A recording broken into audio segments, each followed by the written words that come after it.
So this is an area that I spend actually most of my time working on. And so big kind of message is that healthy foods are actually in limited supply in some communities. That's not a shocker to anyone in this room, right? No one's surprised by that. Okay. So some of you may be familiar with these terms that are used when we think about healthy food availability. So one is a food desert. This is going to be an area that has little or no access to a large grocery store that offers fresh and affordable foods. A food swamp, maybe a term you're less familiar with, is going to be an area that has an overabundance of high energy foods that kind of overwhelm the healthy options. So there's food there, it's just not healthy food. And then finally, food insecurity, and this is the limited or uncertain ability to acquire nutritionally adequate foods in safe and socially acceptable ways, right? So basically people who are not able to afford food. So this is a map of Baltimore City and Baltimore County, which is where I work. So the box there is Baltimore City, and then the area surrounding it is Baltimore County. And this was a study that looked at the presence of healthy foods in the stores that are in these neighborhoods. And they were looking at also whether these were neighborhoods that were predominantly white in terms of the inhabitants of the neighborhood versus predominantly black. And that's represented in the predominantly black neighborhoods are in white, the predominantly white neighborhoods are in shaded gray. The amount of healthy food is indicated by the size of those green circles, okay?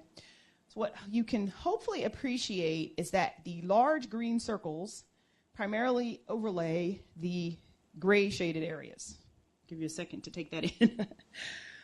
And in fact, the authors of this study found that indeed the minority, predominantly minority or low income communities were those that had the least amounts of these healthy foods, and they used a validated index for this. Were less likely to have these healthy foods in those stores. So as it turns out, healthy foods are also more expensive than unhealthy foods. How many disagree with this statement? 100% accurate. You think it's accurate? Yes, it is. Okay. Anyone disagree? Anyone think you think healthy foods are actually less expensive? Okay. All right. You know, it's interesting, and this, I don't want to digress too much, but in the 80s, certainly the case was that healthier foods probably were less expensive, but there's been this real boom in terms of processed foods to where they used to be expensive, but now they've become cheap. And so some of these unhealthier foods are now cheaper. And so as it turns out, this is a true statement. It's based on sorry, I don't have the reference there at the bottom, but it's based on a large meta-analysis, so a study that combined a bunch of other studies that had been done, where they were looking at 27 studies that came from 10 countries around the world, mostly high-income countries. And indeed, what they found was that comparing kind of extremes of different types of dietary patterns, healthy diets cost on average $1.48 a day more than unhealthy diets. And so we were interested in this issue of food insecurity, again, so inability to afford these healthy foods, and how it might relate to kidney disease. Bless you. Bless you. So we used data, sort of nationally based data, and found that around 25% of particularly the lower income individuals in this data set had food insecurity. And what we did was then we went to and we looked to see, was food insecurity associated with kidney disease? And what I want to just highlight here, without going into all the details of this figure, is that what we found was that food insecurity was associated with kidney disease, but only among people who had either diabetes or hypertension, which diabetes is our leading cause of kidney disease, our leading cause of end-stage renal disease. Hypertension attributed kidney disease, which I'll get back to why I'm saying attributed, is our second leading cause, right? So it's an issue for the patients that we're focusing on. This may be an issue. If they've got food insecurity, they may really have some challenges. So we were interested in what people are actually eating in their house. I get groans every time I show this slide. So we wanted to see, so how many of you have heard of the DASH diet? Great. Okay, I'm looking to make sure that some of the non-physicians actually raise their hand. So terrific. So the DASH, so this is a DASH diet. This is kind of a photo of what's included in it. It's considered a dietary pattern that's very healthful. It's rich in fruits and vegetables, low-fat dairy foods. It's low in fats and sugars. Those are the kind of components of the DASH diet on the right. So what we wanted to know was how do people who live in poverty versus don't live in poverty, how closely is their diet to being a DASH-like diet, right? And so that the previous slide I showed you, there's an actual score that you can use. If a person is meeting all of those targets, then they get a score of 9. Following or being accordant to a DASH-like diet or adherent to a DASH-like diet is if you have a score of 4.5 or better. You can even get a half point. If you're sort of almost at the target for those different nutrients, you can get a half of a point. So let's look at our population. Now, this is a Baltimore-based population of individuals. Half of them are African American, half are white. We were focused on poverty. And big message is that almost no one was meeting this adherence target. So only 4.5% of the people living in poverty, 6.1% of the people not living in poverty. If you look at the scores just above that, they were extremely low. And when we looked across the different nutrients, what we found was that there were quite a few differences between the poverty group and the non-poverty. Notably, I think someone's already saying it, there was no difference in sodium between the two groups. And my nutrition colleagues tell me that's because everyone's eating too much sodium, right? Regardless, and it's in everything. And so this was really telling. And there's been some, so we went on to look to see how, is that associated with kidney disease? Is how closely a person's following a DASH-like diet associated with kidney disease? And indeed, it was, but it was only associated, in this population anyway, among the people living in poverty, right? So, we were left kind of thinking, well, perhaps if a person lives in poverty and is somehow able to follow a healthful diet, maybe look at that green bar over there, maybe they can really reduce that risk of kidney disease. We've gone on to, I'll go back here. We've gone on to study a similar type of question in other populations and have found indeed that following a DASH-like diet is associated with lower chances of having your kidney disease get worse over time. And there's sort of several studies that are slowly but surely coming out around this. So I think there is some cause for optimism in terms of thinking about what might be something we could do for patients with respect to diet. How am I on time? I feel like I can speed up if I need. No? Okay. I'll keep going. All right. Okay. So you can cut me off whenever. So one of the things we were interested in is, again, so what's in people's homes? And so we turned to, this is a study that I have worked on. It's the Achieving Blood Pressure Control Together study. Big messages are that it's a study of African American patients who have uncontrolled hypertension, and we're kind of trying to help them to be more actively engaged in their management of their hypertension.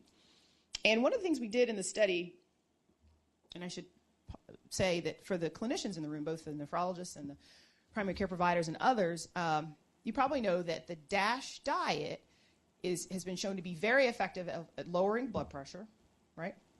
It's been also effective. It's been shown to people who follow a DASH-like diet are less likely to develop heart disease. It has benefits for several conditions.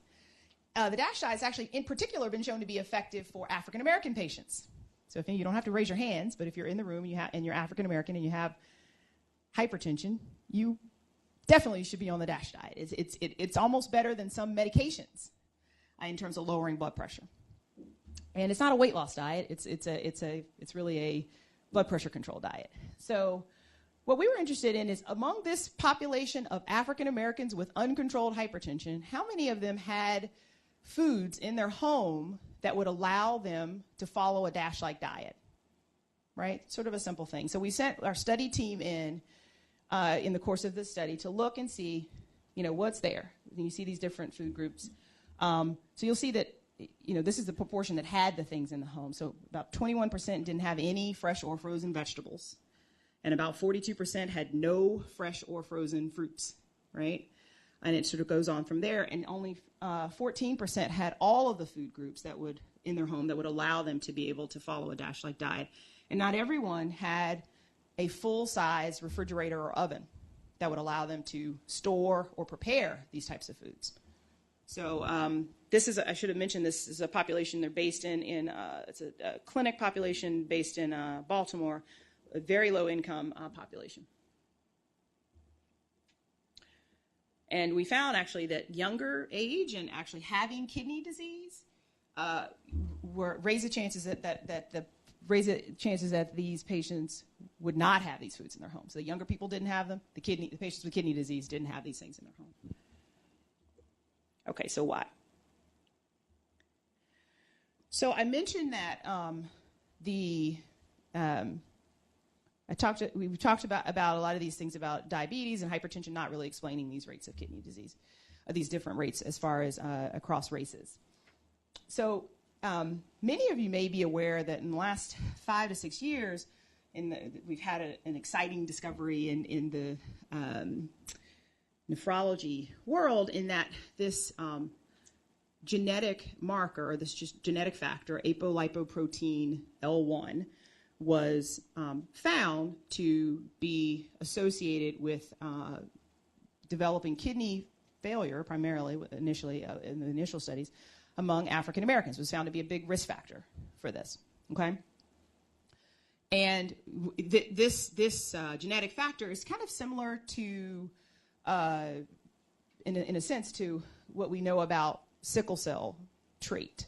So most of you maybe know about sickle cell disease. So if you have just the trait, it protects you against malaria. If you have 2 copies of the genetic marker, you get sickle cell disease.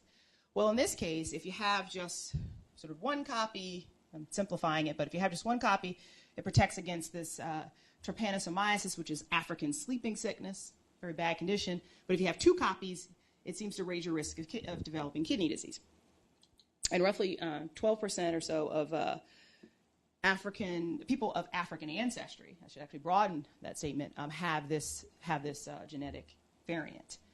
And so in this paper that came out, the New England Journal, they essentially found that people who had 2 of these high-risk variants, it was associated with them having progressive kidney disease. But what I'd like us to think about, particularly today, is that 40% of the people who didn't have these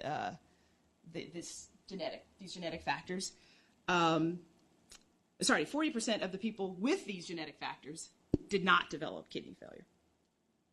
You hear what I'm saying? So it's not an absolute. So having these genetic markers does not mean absolutely that a person's going to develop kidney disease. And so it's kind of opened up a lot of questions. And the other thing that was important was, even when they compared the African Americans in the study who didn't have this genetic factor to the whites in the study, the African Americans still had higher rates of developing kind of worsening of their kidney disease.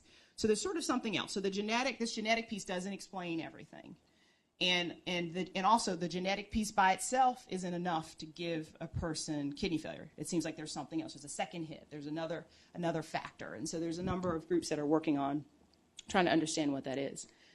It's a big. Yes. Oh, good. I'm perfect. So I want to summarize this issue of this potential causes. So as far as social determinants, access to and consumption of healthy foods may be a cause, access to high-quality health care, chronic psychological stressors are other factors, and then these genetic determinants may play a role as well. And so how? Since we're going to be talking about this for the rest of the day, I want to just think about the solutions that help to end health disparities and broadly to help end to help face some of these challenges that we're facing in terms of kidney disease will certainly be as multifaceted as the causes. I think that we're in a particularly important time as we think about the Affordable Care Act and the fact that now this is a figure that just sort of shows us who the newly insured individuals are, right, and going to continue to become. So they're less likely to be white. They're less likely to say that they are in good or very good or excellent health. They're more likely to be single. They're less likely to speak English. They're less likely to have had a college degree, and they're also less likely to have full-time employment. So these are going to be populations that they're now in the recent years kind of entering our health system who haven't been here in the health system. And we're going to have some real opportunities, I think, to help them have their best health and have their best kidney health. We know from previous work, I'll just quickly go through this, that when we take our patients who develop kidney failure and we compare blacks and whites, and they're starting dialysis, and as was said earlier, they automatically become eligible for Medicare. We know that although in the non-kidney failure population, whites are going to be 3 times as likely as blacks to get access to sort of high-end specialty services like cardiovascular procedures, like cardiac catheterization, for example, right? But when we start the patients on dialysis and they get their Medicare, those disparities go away.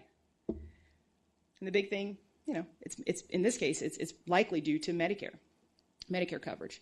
And so I'm hopeful that we may start to see some elimination of at least some of the health care disparities now with the Affordable Care Act. And so I want to acknowledge certainly my funding sources. I want, as Dr. Shahinian did, I want to certainly point you to our CKD surveillance website that's cited there. And I want to end with this slide, and again circle back to what I said earlier, which is again to say that disparities in kidney disease are certainly pervasive. However, they may be surmountable. And I would invite you all, if you're very interested in this topic, we had an issue in the Advances in Chronic Kidney Disease journal that is focused on this topic, and this is the cover from it. And I'm happy. I don't know how many questions I'll be allowed to take, but I'm happy to take your questions. Thank you. Do 3 questions. Oh. Okay.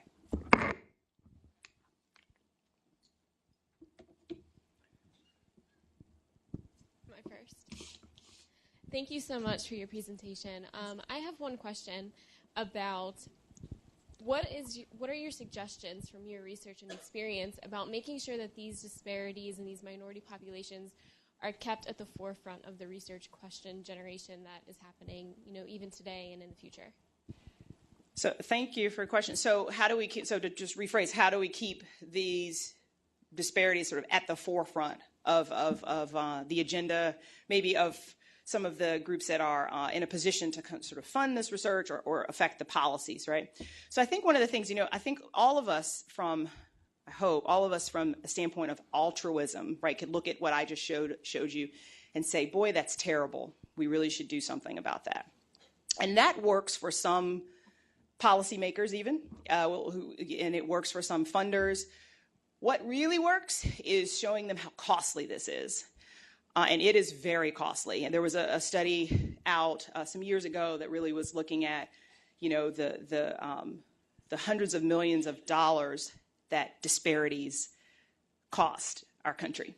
And so I think that argument, the cost argument, and in the sense of how we might, as those of us who are going to be doing interventions, right, how we might demonstrate not just improvements in outcomes, but reductions in cost. That really does get the attention of the policymakers in particular. So I think that may be part of the way forward. Any other questions? Okay, thank you very much. Thank you.